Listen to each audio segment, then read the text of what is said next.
Майдановцу Александру Костенко снова отказали в условно-досрочном освобождении. В Кировском областном суде России состоялось рассмотрение его апелляционной жалобы.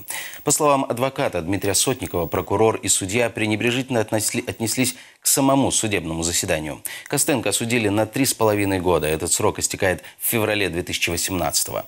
Поэтому Сотников считает, что обмен остается единственной возможностью освободить Костенко. Однако, по его убеждению, Россия все обмены проводит с пользой для себя.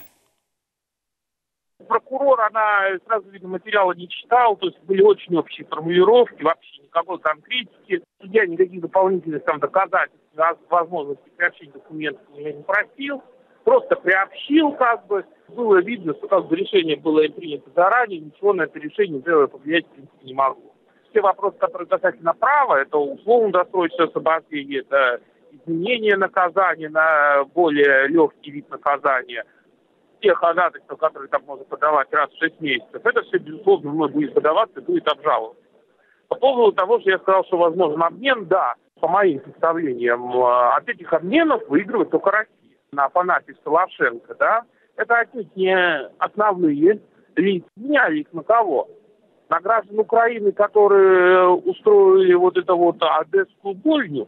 Должен появиться либо еще один российский шпион в Украине, либо еще какой-нибудь фигурант одесского дела. То есть Россия меняет невинных украинцев на лиц, которые виновны в той политической ситуации, которая сейчас создалась на Восточной Украине.